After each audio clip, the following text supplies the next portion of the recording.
Guys, this is अरमान शेख और आज हम पढ़ने वाले हैं सत्ता की साझेदारी पावर शेयरिंग पार्ट 3।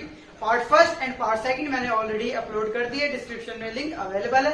इस चैप्टर की नोट्स भी डिस्क्रिप्शन में अवेलेबल, आप वहां जाके नोट्स को डाउनलोड कर सकते हैं। तो बिना टाइम वेस्ट किए स्टार्ट करते हैं अपनी class. If you like my video please like and subscribe.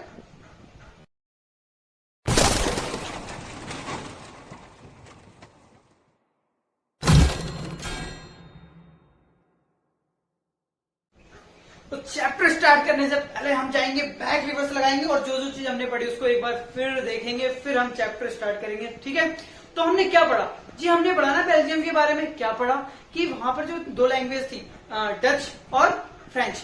Dutch की जनसंख्या ज्यादा थी, पॉपुलेशन ज्यादा थी, फ्रेंच की जनसंख्या कम थी। लेकिन जनसंख्या कम होते हुए भी फ्रेंच ज्यादा ताकतवर और समृद्ध थी। इसको देख के जलते थे कौन? जी हाँ, डच वाले लोग। उनमें तनाव था, दोनों के बीच में टेंशन था। लेकिन वहां की गवर्नमेंट ने क्या किया अभी तक हमने नहीं पढ़ा, वो आज पढ़ेंगे हम। फिर हमने क्या पढ़ा? श्रीलंका के बारे में देखा। वहां पर दो लैंग्वेज के बारे में हमने पढ़ी, दो भाषाएं बोलते हैं वहां के लोग। एक सेली है और दूसरी क्या है? तमिल है। फिर वहां पर जो सेली है उनकी जनसंख्या ज्यादा है, पॉपुलेशन ज्यादा है, तमिल वाले कम है। उन्होंने क्या किया? अपनी जनसंख्या ज्यादा की बलबूते पे बहुसंख्यावाद किया। क्या किया उन्होंने? सारे नियम कानून जो भी अच्छे थे, बेनिफिट, चाहे स्कूल से रिलेटेड हो चाहे जॉब से रिलेटेड हो, वो सारा उन्होंने किसके लिए किया? सब अपने खुद के लिए किया। उन्होंने जो सीनियर लोग थे उन्होंने तमिल को अनदेखा कर दिया कि हमारे ये जो नियम कानून हम बना रहे हैं इससे उन बेचारों का नुकसान हो रहा है, उनके बेनिफिट के लिए उन्होंने कुछ भी नहीं किया। ये हाल था श्रीलंका का और वहां की गवर्नमेंट ने ऐसा किया। क्या सही किया? आप खुद समझ रहे होंगे क्या किया, क्योंकि इसकी वजह से गृह युद्ध हुआ, सिविल वॉर हुआ, ये हमने पढ़ा। ठीक है, तो क्या बेल्जियम के अंदर भी ऐसा हुआ? क्या वहां की गवर्नमेंट ने भी ऐसा किया? तो जी नहीं। क्यों? देखिए, तो बेल्जियम ने की समझदारी। अकोमोडेशन इन बेल्जियम क्या है देखिए। 1970 से 1993 में 4 संशोधन, 4 एमेंडमेंट किए गए। क्या किए गए देखिए, मतलब संविधान के ना संशोधन का मतलब क्या है? एमेंडमेंट का मतलब है ये कि जो हमारा संविधान बना होता है, क्या होता है पढ़ा था ना इनमें, ये नियम कानून की एक किताब है जिसमें हमारे देश सारे नियम कानून लिखे गए, कैसे हमारा देश चलेगा। उसके अंदर क्या किया गया? बदलाव किया गया, संशोधन किया गया। तो क्या किया गया? तो सबसे पहले पढ़ते हैं जो केंद्र सरकार थी। अब केंद्र सरकार जो पूरे देश को चलाती है, जैसे हमें अगर इंडिया की बात करो तो अभी केंद्र सरकार बीजेपी की है और नरेंद्र मोदी जी प्रधानमंत्री है ना। तो यहाँ पर बीजेपी की सरकार चल रही है, यानी ये हमारी क्या है? केंद्रीय सरकार। केंद्र सरकार, तो केंद्रीय सरकार में डच फ्रेंच भाषी मंत्रियों की, जो भी हमारे मिनिस्टर होंगे, उनकी जो संख्या है वो सेम रहेगी। यानी जितने नेता डच भाषा का होंगे उतने नेता फ्रेंच के होंगे। दोनों के, डच के और फ्रेंच के, दोनों लैंग्वेज वालों के जो संख्या होगी मंत्रियों की क्या होगी? सेम होगी। अब देखो, क्या यहाँ पर भेदभाव हो रहा है दोनों के साथ? जी नहीं, दोनों के साथ ही भेदभाव नहीं हो रहा। दोनों में संख्या क्या है? सेम है। तो क्या यहाँ पर लड़ाई होगी? जी नहीं होगी। तो ये बदलाव किया गया। और क्या ये सही था? जी बिल्कुल ठीक था।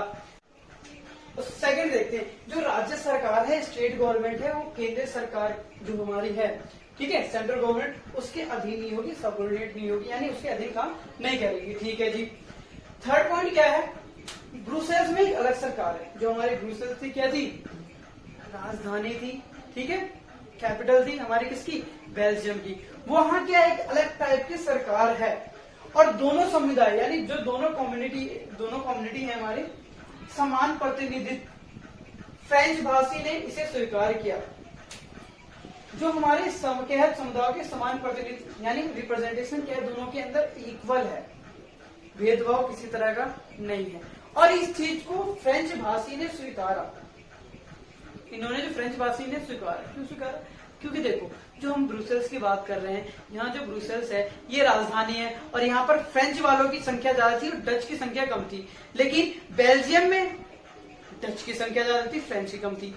बताया था ना, उल्टा है राजधानी किसके अंदर? ब्रुसेल्स के अंदर। ठीक है, तो जैसे डच वालों ने ये चीज को स्वीकार कर लिया कि मंत्रियों की संख्या सेम रहेगी, जबकि उनकी जनसंख्या ज्यादा थी डच वालों की, लेकिन फिर भी उन्होंने क्या किया?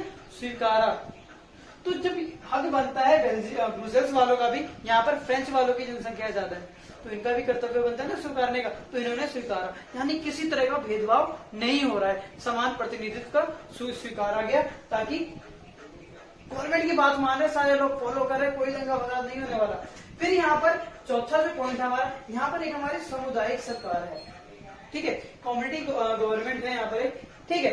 ये क्या काम, जैसे हमारी राज्य सरकार, केंद्र सरकार है, इसी तरह यहाँ पर एक सामुदायिक सरकार है, कम्युनिटी गवर्नमेंट है। देखिए, संस्कृति, शिक्षा और भाषा, इन सब चीजों पे, एजुकेशन के ऊपर, लैंग्वेज के ऊपर, जो भी है, ठीक है, कल्चर के ऊपर, इन सब चीजों पे जो भी मुद्दा होती है या नियम कानून बनाना होता है, इन सारों पे जो राय मशवरा या बनाना, ये सारे फैसले कौन लेते हैं? ये सारे मामलों के फैसले लेने का अधिकार होता है हमारा कम्युनिटी गवर्नमेंट का, यानी सामुदायिक सरकार का। जो भी नियम फैसले लेने हो इन मुद्दों के ऊपर, तो उसे कौन लेता है? जी हाँ, उसे सामुदायिक सरकार लेता है, ठीक है। तो यहाँ पर क्या हुआ, जो हमारी बेल्जियम में यहाँ की जो सत्ता है उसमें क्या कर दिया, उन्होंने बंटवारा कर दिया, जो शक्तियां हैं उनको डिवाइड कर दिया। किसमें? सेंट्रल गवर्नमेंट, केंद्र सरकार में, राज्य सरकार में, राज्य सरकार को दे दी कुछ शक्तियां, ठीक है, स्टेट गवर्नमेंट को दे दी, जिस तरह हमारे यहाँ भी है ना, केंद्र सरकार, राज्य सरकार, और एक तीसरे स्तर की भी सरकार होती है। पढ़ा था इनमें? कौन सी होती है? पता है तो कमेंट कर दीजिए नीचे, कौन सी होती है तीसरी सरकार, ठीक है। पहली होती है हमारी सेंट्रल गवर्नमेंट, स्टेट गवर्नमेंट, और एक और थर्ड होती है, तो कमेंट कीजिए अगर आपको पता है तो नेक्स्ट देखते हैं। अब इतनी सारी चीजें होगी, क्या यहाँ पर बेल्जियम ने ठीक किया? जी हाँ, बिल्कुल बेल्जियम ने ठीक किया अपने हिसाब से। उन्होंने ऐसे नियम कानून बनाए जिससे जनता के बीच में कोई भी गलतफहमी पैदा नहीं हुई। तो यहाँ हमने पढ़ लिया कि अगर सत्ता के अंदर जो हमारी है उसको अगर शेयर कर दिया जाए, पावर को शेयर कर दिया जाए, तो जो लड़ाई की अंदेशा होती है कम हो जाती है, ठीक है। तो यहीं पे क्वेश्चन भी आता है आपका, सत्ता की साझेदारी क्यों जरूरी है? पावर शेयरिंग इज डिजायरेबल, तो इसका मतलब समझिए, जी हाँ, अभी हमने पढ़ा ना, सत्ता की साझेदारी जरूरी है, क्योंकि अगर श्रीलंका में भी हुआ होता इस तरह का चीज, अगर वहां पर एक ही सरकार थी ना, जैसे अगर बात करूं केंद्र सरकार, यानी पूरी सारा काम जिसकी जनसंख्या ज्यादा वही कर रहे थे, कहां पर?